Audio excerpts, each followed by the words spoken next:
Hey guys, welcome to today's episode. And we are so excited. We have Stephanie Estima today, and she has written a book called The Betty Body.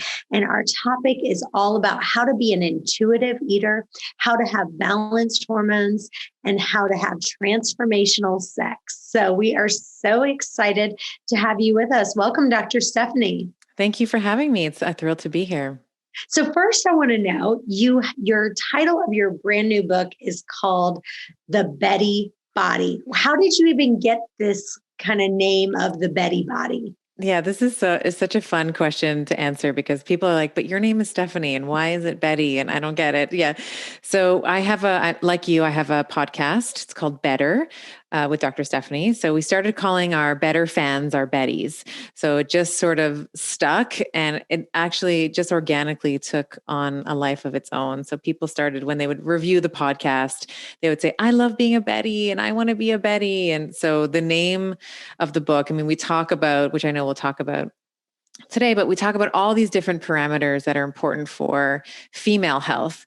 And I just, everybody's goal is always a little different, right? So it might be weight loss, it might be energy, it might be sleeping better, it might be, just feeling good in your own skin. So every Betty has their own unique sort of path and their own journey. So I wanted to call it the Betty Body to be able to adapt to wherever anybody is in their journey. So that's sort of the origin of the name.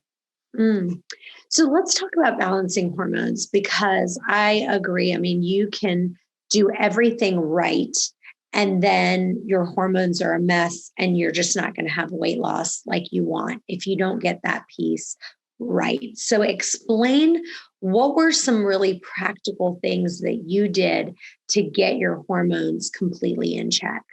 Oh, this is a great question. So I talk about this extensively in The Betty Body in the book, where I had years and years of horrible menstruation. Like I felt every month I was being punished for being a woman. And like any, type A, high achieving, very driven woman, I would silence it. I would ignore it because I had bigger mountains to climb. I had to go and achieve, and I didn't have time for this pesky, these menstrual cramps.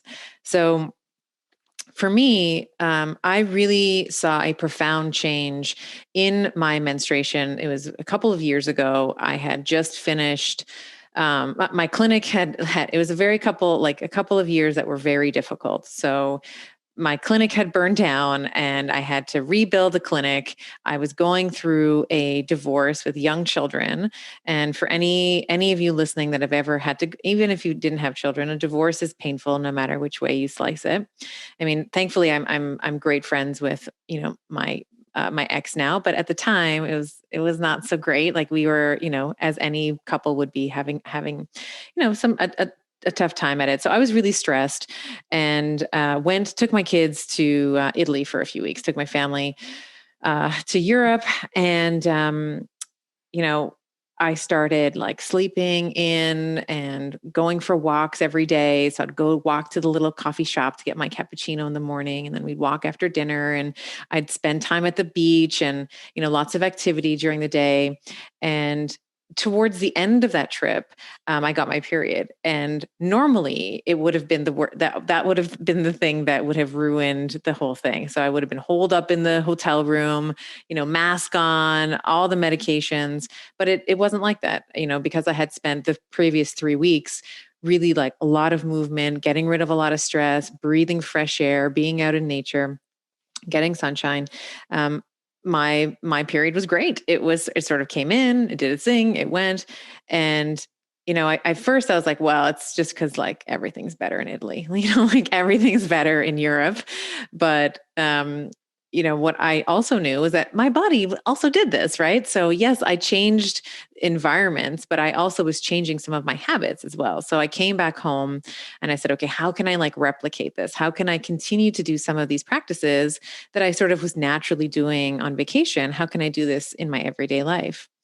And so I started experimenting with myself, started with my patients in the clinic at the time. And what is, now the book is really just my working body of knowledge in terms of how we balance our hormones. So in the book, I talk about a whole different subset of hormonal derangement. So we talk about estrogen dominance. So women who get like super PMSy, lots of, distension and bloating, and their rings don't fit and they have mood disturbances.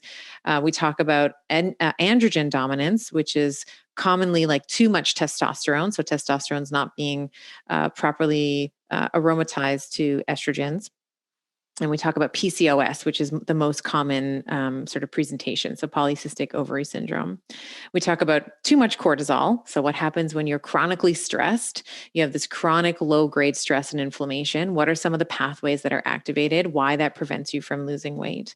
And we talk about, low estrogen, low testosterone, like every sort of permutation that a woman might go through, particularly in perimenopause through to menopause, we cover with some strategies in terms of how you can heal. And the book is really all about foundational basics. Like you can take pills, you can take, I was just speaking to a friend of mine and we were talking about bioidenticals, and not against them. I think that they can be really useful. But if you don't actually fix your hormones, if you don't actually do some of these foundational basics that we outline in the book, like stress reduction and nutritional changes, like fasting, like supplementation, like exercise, like, getting sunshine and fresh air and proper sleep, then you can take the hormones, but you're not actually, you're sort of putting a Band-Aid on it. So really wanting to think about how we can create some mastery in these foundational pillars and then go up from there. So I'd love to hear what a day in the life looks like for you. So I'd like you to talk about what your workout routine is, what your eating window is, and also what supplements you take to really help you feel like $1,000,000. That's a great question. So that actually changes week by week, depending on where I am in my cycle. I can give you sort of the basics, and then I can talk about how I sort of nuance it through the month. But basically, I wake up when the sun wakes me up. So I don't wake up to an alarm. Women, and I talk about this in the book, we have longer sleep cycles than men do. So if you are a woman who sleeps in, the same room or same bed as a man, you probably should be waking. If you're going to bed at the same time, you need a little bit more sleep than he does. So I wake up with the sun, usually a little shot of espresso somewhere around 7 or 7:30 in the morning. I am somebody who really likes to do her workouts fasted. So I like to train. I train almost every other day.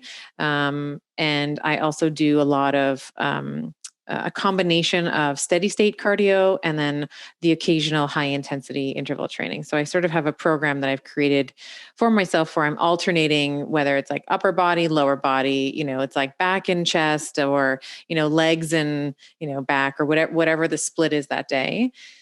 And then if I'm not doing a resistance training, then I'm doing the bike. So there's many cardio options, but I have an outdoor bike that I never use. So I took off the wheel, put it into this. I don't even. It's called the TAC X. So it's basically it's like I've changed it into an indoor bike, and I have an app that I just virtually ride through London or New York or whatever. And a lot of that's steady state. And then I can also program in high intensity interval training. So in the summertime, I do my HIIT stuff outside with the kids. So I like run up and down the street with them. We do burpees, we do push-ups, we do all that stuff. In the winter, I live in Toronto. So we have all 4 seasons here. In the winter, my HIIT stuff is usually indoors on my indoor bike. So that's sort of my workout routine basically. And I'll talk about how I nuance that to adhere to my menstrual cycle in a moment. My diet will fluctuate between either being a ketogenic diet or a high protein, more of a high protein diet. And I'll talk about why in a moment. And then supplementation again, I think every woman, foundational basics, every woman should be taking an omega-3. I think she should be taking a vitamin D3 with a K2. And I think she should be taking magnesium. Like those are sort of the 1, 2, 3 that I think most women don't get enough of, or at least, in the context of omega-3s, need to balance out the omega-6 concentration with omega-3s from our diet. And then D3 and magnesium, like first and second, when we think about mineral deficiencies and vitamin deficiencies, those are number 1 and 2. So I think that every woman should be taking that. And again, those can like cycle through her cycle, through her menstrual cycle. So that's sort of the overview. When you get into the details of the book, what you see in there is what I have developed for myself and like at this point, thousands of patients that I've worked with. So what we do is when we're thinking of, like when we think about exercise, for example, a lot of women will come to me and they'll say, doc, I've been doing like HIIT training like 4 days a week, 5 days a week. I'm working out twice a day. I'm restricting my calories and I just can't seem to move this belly weight. Like I can't seem to, for whatever reason, I just feel like I'm gaining weight. And I know that HIIT training is very popular with good reason. It's really an efficient workout in a short amount of time. It stimulates different muscle fibers. But if you're always, as a woman, if you are always doing this kind of exercise day in, day out, this is a stress response. Like your body's like, why are we always running away from a tiger? Like, why are we doing this 5 days a week? And you will begin to, put on belly fat. And that's usually a sign of excess cortisol or sympathetic tone or dominance. So I really love for most women to be doing HIIT like once, maybe twice a week. And then there's certain times in her menstrual cycle that I actually want her to stay away from it completely. So I talk about this in the book, how when we have estrogen sort of peaking in her concentration in week 2 of your cycle, this tends to make our ligaments really lax. So it makes our ligaments like loosey-goosey. So if you're doing burst training or like explosive power, when your ligaments are loose, you're sort of setting yourself up for injury. So in that second week of your cycle, I like you to completely stay away from HIIT training. There are other great times in the month that you can do it, but what we know from the literature is that women in their cycling years tend to have more ligamentous injuries. Particularly, they've studied the ACL, which is a big, the anterior cruciate ligament, which is like a big ligamentous structure in the knee. When you are doing things like the burpees and the sprints and the pelotons and all the things, you tend to blow out the knee, which is when we think about under the influence of estrogen, you're going to have that knee joint is going to be much very loosey-goosey under the influence. Mm-hmm. So that's sort of how I nuance things. I don't know if I've answered your question or if you have any follow-on questions. So give me a typical lunch for you, like on a certain day. Like what would you normally eat for lunch? What would you normally eat for dinner? What's your favorite go-tos? Well, I am a woman of simplicity. So I like to do a lot of vegetable prep on the weekend. So usually we'll do a big grocery shop. And on Sunday, I've cut up all my broccoli, I've cut up all my peppers, I've cut up all my cauliflower, my Brussels sprouts. So for example, today for lunch, I had, if you sort of had a bird's eye view of my plate, it was broccoli stems because my family, we have to, when I'm cutting up the broccoli, I have to put the trees or like the flowering part of the broccoli, I have to separate those from the stalks because my young sons will only eat the flowering part. So I typically eat the stalks, they eat the flower. So I had the stalks of the broccoli sort of, lining the plate. I had some chicken, like chicken thighs that I had just like from last night's dinner that I had baked. And I had some olive oil, some salt. What else did I have on there? I had a little bit of Lebanese yogurt, like it's called lebne, which is just like really thick yogurt with a couple of Middle Eastern spices on it. So that's like a typical lunch for me. Lunch is usually leftovers from the night before. So I will make, a lemon citrus chicken. Like I'll take a whole chicken, stuff it with oranges and lemons and, bake it in the oven for, an hour and a half to 2 hours, put some roasted potatoes on the bottom. So all the drippings kind of, season the potatoes. That's a really favorite, one of my families. There's so many things that I love. So chicken, meat, with a, the general, construction of my diet is lots of plants on the base of the plate. And then there's a protein. It's about the size of my hand. And then sort of, olive oil or avocado oil as the dressing with some salt and seasoning. Hey guys, I'm so excited. My new book, One Meal and a Tasting, is out now. And if you order the book on Amazon, just the regular paperback edition, If you go in and make a review, you will get the audio book for free. Send a copy of your receipt to questions@chantelrayway.com and you'll get the audio book right away. Well, I've got a listener question that I'd like to ask you. And this is from Maria Diego in Tamarindo, Costa Rica. I am actually, one of my really good friends is moving to Costa Rica, and I'm planning on going there in April. Everyone is moving to Costa Rica. Everyone, I know. It's like there's a big, like, energetic pull. Everyone I know is moving there as well. Yes, it's wonderful. Amazing. I know. I'm so excited about it.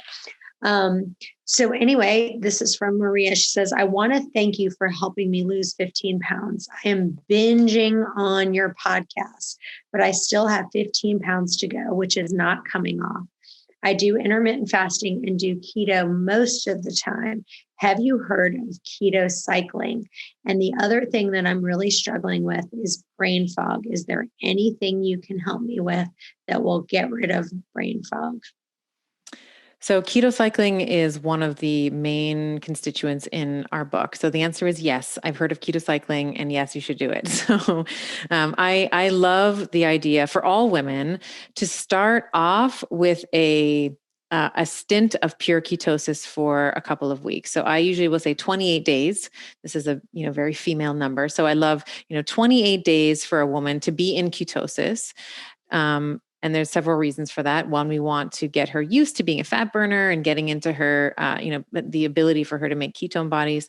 And then once she's done that, I actually like to cycle in and out of keto. So I was saying to you before, depending on where you are in your cycle, assuming that she's still a woman in her reproductive years, I love in her bleed week. So the week where she has her period, for her, maybe not the first day, because the first day is a little crampy, a little sluggish, but once she sort of gets into the rhythm of things, that's a great week to try a ketogenic diet or to go keto. It's also a really great week to do, if you're doing any type of fasting or you're new to fasting, it's a great week for you to play with fasting as well.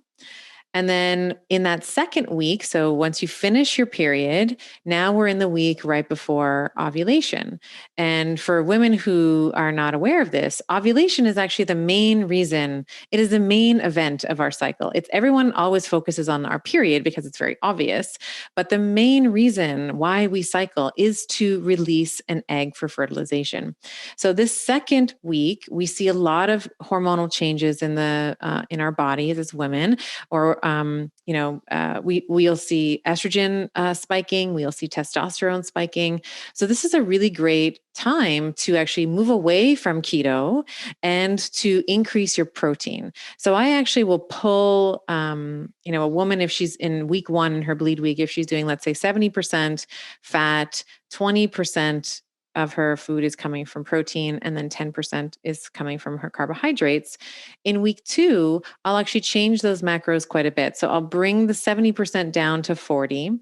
I'll double the protein. So in week 1, it was 20. So now we have 40% of her calories are coming from protein. And then I'll also double her carbs. So she was 10% in week 1. Now she's 20%. And the reason for this is that as a woman, one of the best things that we can do, irrespective of your age, but in particular, if you are in menopause or perimenopause, so between the ages of 35 and 50, one of the things we want to be thinking about is creating new muscle, or at the very least, maintaining the muscle that you have so you don't lose it. But ideally, you're adding to the muscle that you have. And you can do that in the gym, but you can also do it in the kitchen. So if you are increasing your protein this week, you're coordinating that with testosterone. So now you can profit off of testosterone's ability to create and maintain lean muscle mass. And so that would be something that I would recommend for her in that second week. And in the third week and fourth week, we repeat those 2 patterns. So we come back to keto in week 3.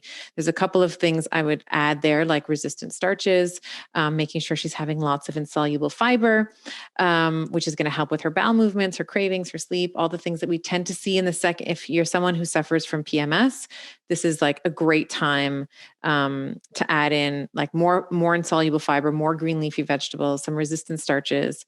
And then in week 4, it's back to that high protein, higher carb mix. And that is, again, because we tend to, everything tends to be a little harder that week, right? So protein is very satiating.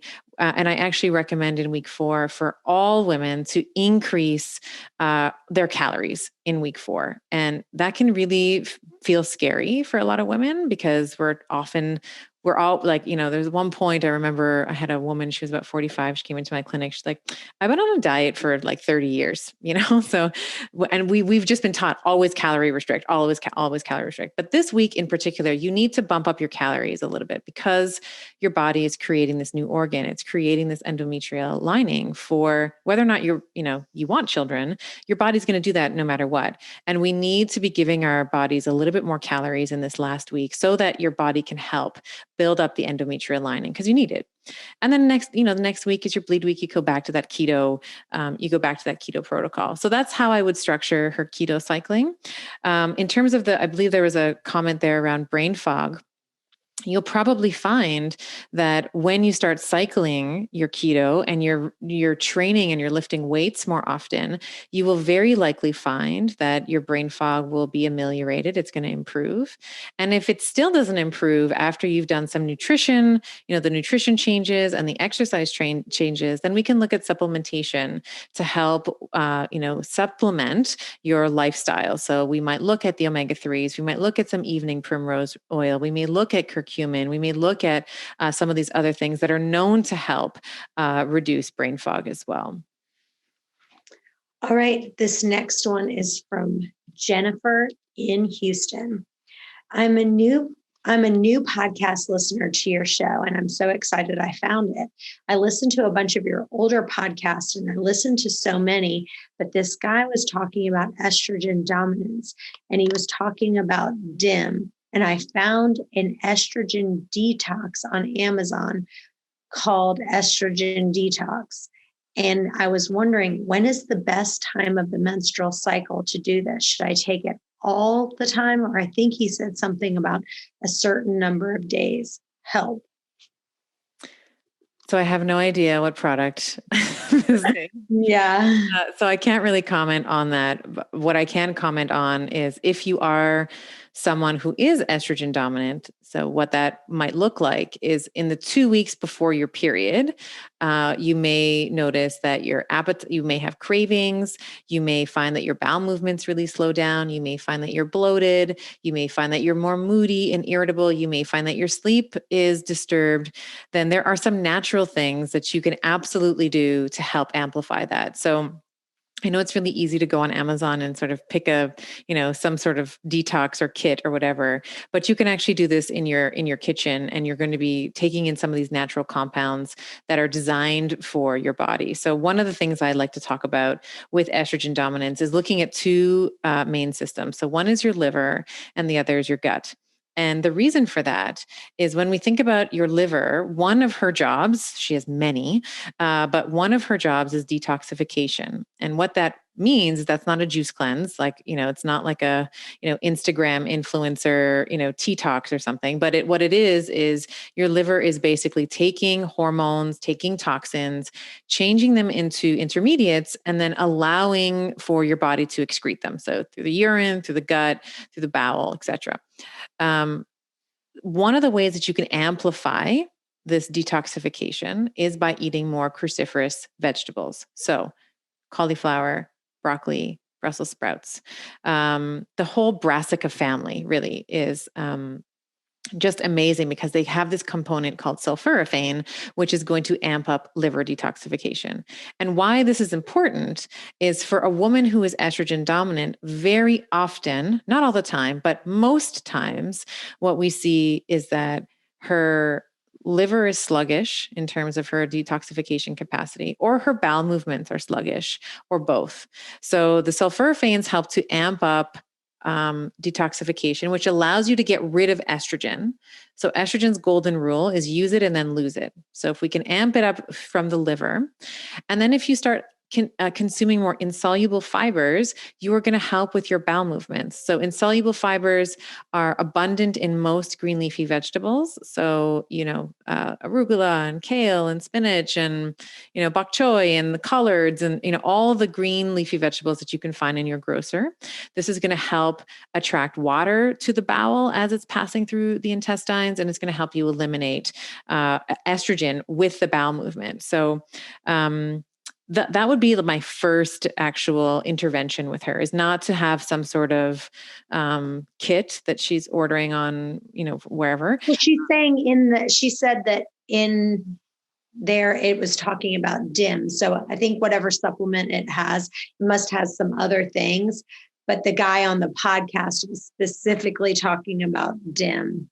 Right. And so if, DIM, what we know about DIM is that it does help with estrogen metabolism and moving, the metabolites through to that 2-OH or 2-hydroxy pathway, which is our protective pathway.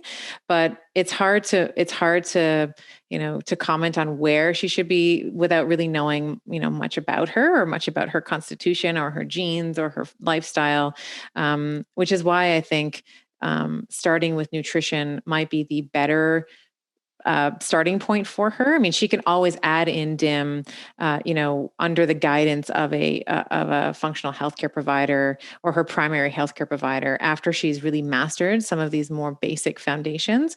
But I think starting off with DIM, if you don't have the machinery in place, like if your liver isn't working and your gut isn't working, like, sure, you can take it, but you're sort of now just putting a Band-Aid over it without actually getting to some of the root causes of why that's happening in the first place.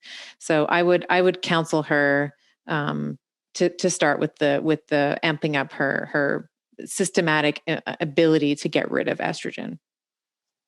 Now, one of the things I know you talk about is you have something called the Estima principles for weight loss for women and metabolism. So talk about what is that and how did you come up with that name? Well, it's, I have a program called the Estima Diet, which is just named after my last name. There was no creativity there. So it's just named after me. And what that diet is a female-centric ketogenic diet. So we talk about some of the things we've been talking about today, really. So we talk about insoluble fibers. We talk about resistant starches. We talk about it being, mostly plants. So like a really nice plant-based ketogenic diet. I modify, like if you're a vegetarian, you can do it. If you are a meat eater, you can do it. I am a meat eater, but of course, knowing that not everybody follows that regime, of course, you can adapt to it if you're a vegetarian or a vegan. And that's really what it is. It's a ketogenic diet for women. Mm. So what would you say are some of your tips when you're talking about the kind of keto cycling? So how many days would they kind of be on keto versus when they would cycle off?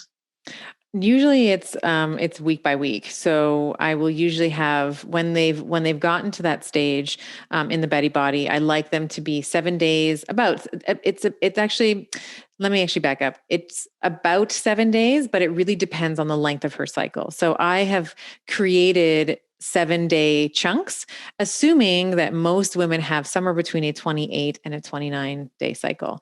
But if you are a woman who has a 32-day cycle or a 30-day cycle, like the time that you spend in each of these weeks is going to be slightly different. Like you may spend an extra day in each one. So the first thing to know is how long your cycle is. And we talk about this in the Betty Body. The first thing you need to do as a woman is to be tracking your cycle. You need to know how long it is.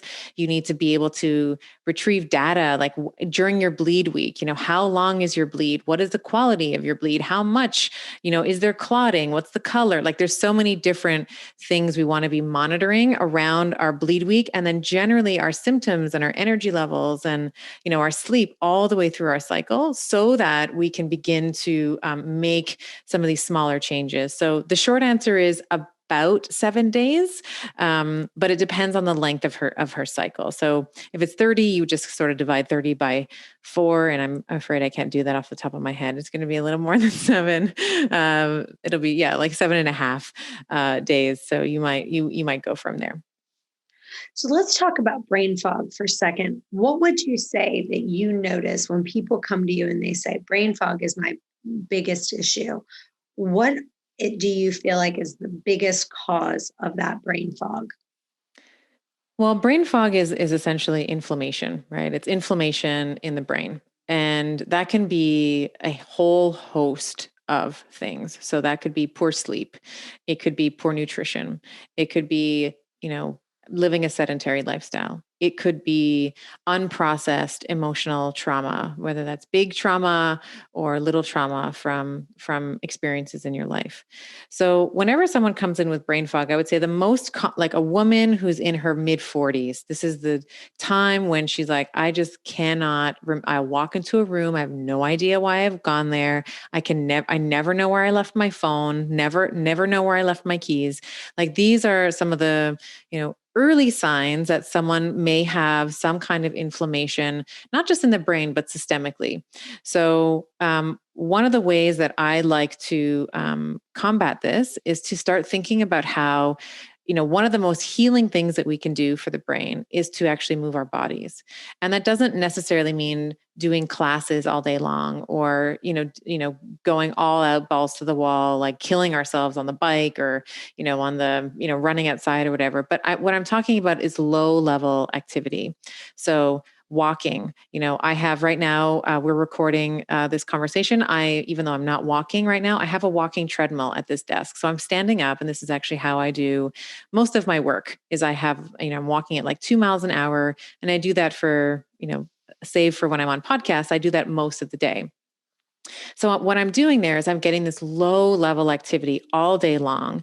And why that's important for brain fog is, of course, our motor cortex, which is an area in the frontal lobe in the brain, which is involved in receiving information from the body and also directing movement into the body, is going to be activated. There's going to be more blood flow there. There's going to be more neuronal activation in there.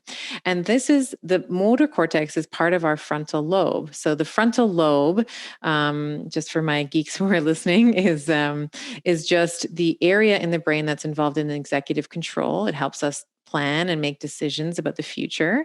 And it also, importantly, inhibits lower brain centers. So it'll inhibit our emotional centers. So when your frontal lobe is very strong, you have better emotional regulation than you otherwise would. So if you're someone, for example, who's had a lot of emotional trauma, and, you can define that as, I've had many psychiatrists and psychologists on my podcast, and we sort of have loosely defined, you can have like the big trauma that we all think of, like, falling off a ladder or living in a mold home or, being physically assaulted or sexually assaulted. These are sort of big traumas that we think of, but it can also be smaller T traumas. It can be having parents who didn't accept you for who you are. It could be parents who overlaid their expectations on who you are. And if that has not been metabolized in your own system, then of course that's going to cause a lot of aggravation in the emotional centers of the brain and generally in the body. So one of the best things I love to recommend for anyone who has any type of inflammation is low level movement. So it's in the literature, it's referred to as NEAT. So NEAT, non-exercise activity thermogenesis.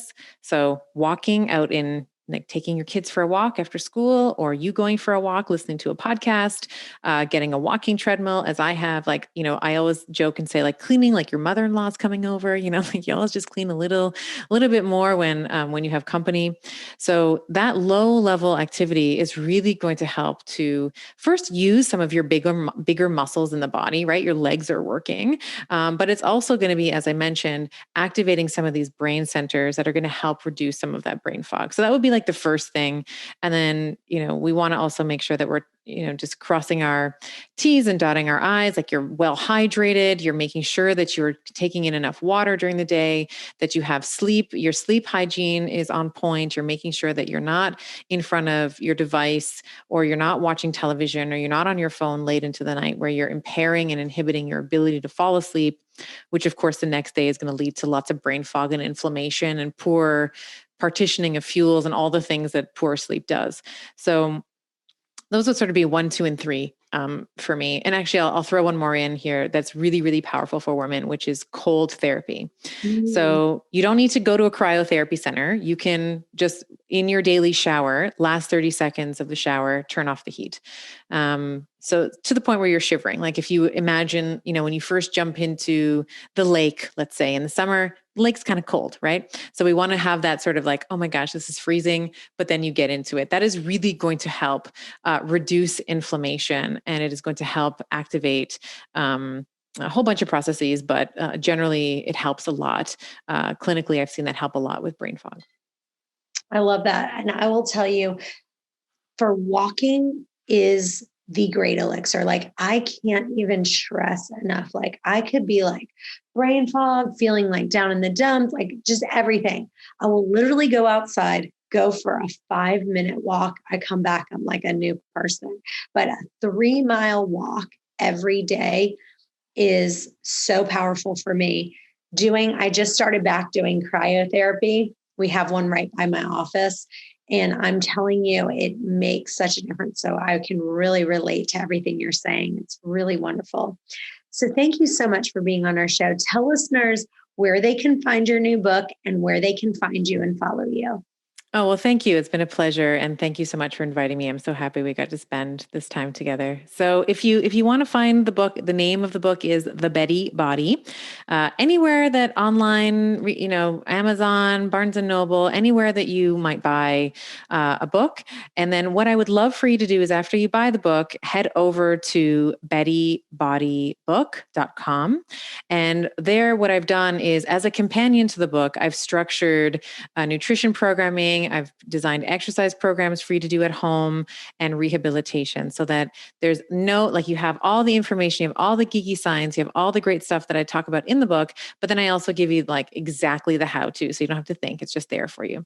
So bettybodybook.com is where you can find all of those juicy goodies. That's awesome. I think you should just change your first name from to Betty. Like you should just change it to like Betty Stephanie Estima and just call it The Betty Body. Like, honestly, just do it. Just be like, yeah, everyone, I've just changed my first name. And because you've got such a perfect body, you can kind of be like, play off like the Betty Boop, how animated cartoon character that has that real skinny waist. Yeah. So you'll, kind of have that going for you too. Well, you are absolutely stunning and gorgeous. I'm so excited about your new book. Congratulations. And I encourage all of you to pick up that new book. It looks amazing. Can't wait to get my hands on that. And if you guys want to find out more, check out the show notes. We'll put all the details there. And you guys stay tuned. We've got another episode coming up in just a few. Bye-bye for now.